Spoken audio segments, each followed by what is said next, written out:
Time. So may renewal na po ba? Ano na yung latest? Sabi ko kasi, may inintay kaming data kaya natagalan kami bumalik sa kanila. Pero siguro 95%. Ay. Wala naman problema kasi. Konti lang. Konting mag-uusap lang. Andito sila Carlo, ma'am.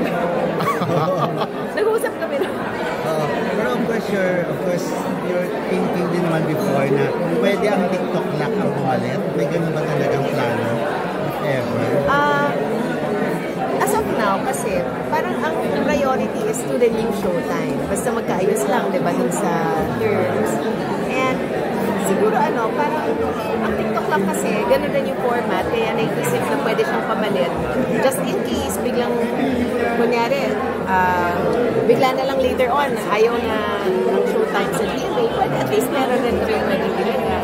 Kumusta yung evaluation or assessment niyo sa November data ng ratings ng Showtime? Happy ba kayo? Satisfied kayo? Well, sa ratings, wala kaming problema. Yung yung mga ibang namin, mas tungkol sa deal terms. Pero ratings, walang problema kasi ang taas-taas ng ratings ng Showtime. Pero Miss Annette, kailan ng contract signing? If ever. If ever lang. Kasi matatapos kasi ang contract nila by end of this year. So dapat very soon sana. Siguro in the next week or next 2 weeks. Malalaman na natin. Pero yun nga, mukha namang Kasi may mga iba-ibang chismis, di ba? Like, medyo malaki na raw ang, alam mo na, ang utang ng Showtime sa GMA. Wala silang utang. Klaro. Okay, so hindi naman yun yung Pero may pag-uusap din mo ba ang Kate, ma'am, sa GMA ulit for a possible show?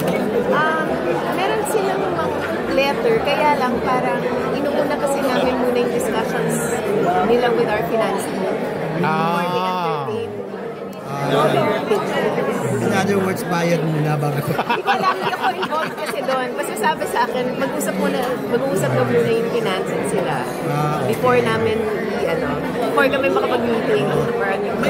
Medyo mas may pressure ba kayo sa GMA Pictures? Kasi ang expectation sa Green Balls mukhang mas mataas sa Firefly.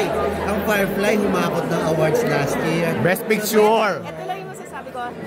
Parang mas maganda tong Green Balls. Kaya medyo masaya naman kami na naka-level up pa yung entry namin this year compared to last year. And last year, ang ganda-ganda na ng Firefly. Pero ito parang iba pang level.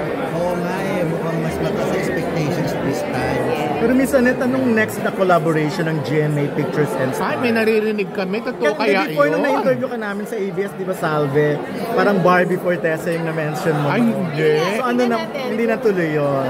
Hindi ko alam kung may scheduling issues kasi. So, tatanong ko sa kanila, nandiyan naman sila. Maraming nagpupush na parang mag-collab GMA o ABS o Cut Then Series. Isa ako doon. Pero hindi ko alam kung series dahil mas mahirap ang series, mas madali kong movie. So, let's see. Pero makita sa movie ni Alden, di ba? Sa dinirect na movie ni Alden. Kasama ka, di ba? Nalimutin mo na. Nakiusap niya sa akin, hindi ako makano. Kumusta? Kumusta siyang director? Ang bait nga, syempre, pili ko baka natatakot lang siya sa akin, kaya hindi niya ako mapagalitan. Pero yun nga, may mga talks daw, possibility na kung hindi man movie, baka series, na bagay sana kung matuloy yung Queen of Kings. Diba? Sabi nila yung Queen of Kings. Pag-usapan namin ng EBS, kaya lang yung problema siguro yung time slot, saan ilalabas. Pero what if may gusto ng streaming, di ba? Baka pwede naman kaming mag-collab ng EBS for a streaming platform. So, Pero pwedeng pag-usapan yun. Pwedeng pag-usapan na we're very open to ABS. Diba? Parang maganda naman yung collab namin. Tsaka marami nagpupush talaga may clamor talaga I'm sure pati sa kanila may clamor. So let's see. Lastly na lang yung sa Pulang Araw, ang daming na-appreciate. Of course, gustuhan talaga yung ginawa ng GMA doon sa ginawa sa Pulang Araw. Although, hindi siguro masyado mag-grasp ng masa, di ba? Hindi nila masyado. Ano eksakto nararamdaman mo? At least na-achieve nyo yung gusto ninyong ipalabas sa mga tao. Oh, actually, mataas naman yung ratings niya, meaning millions and millions and millions pa rin yung nanood sa kanya na masa. At the same time, on Netflix, napanood siya ng ibang demographic naman, yung mga baby. So, I think that it succeeded naman in capturing audiences from A to D.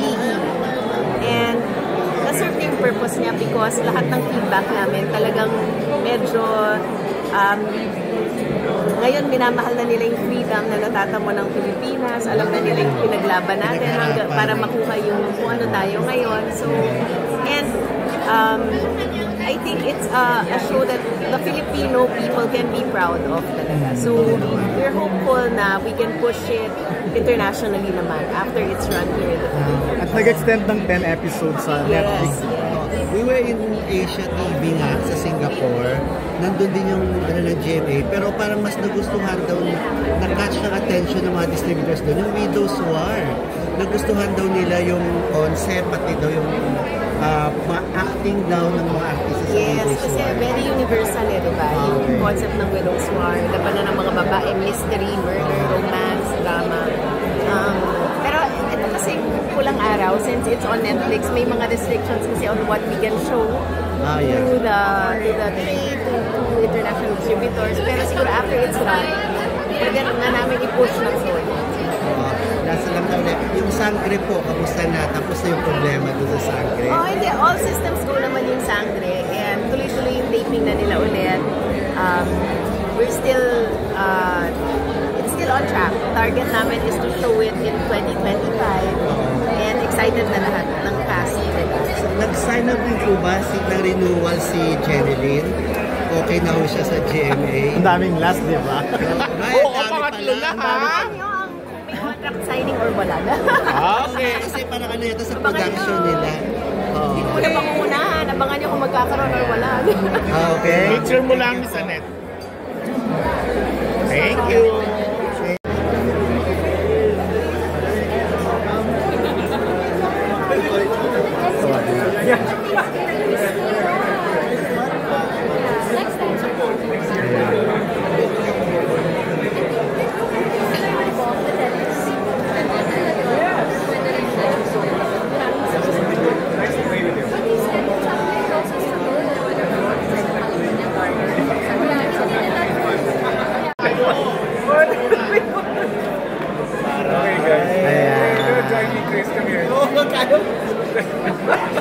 Thanks, guys.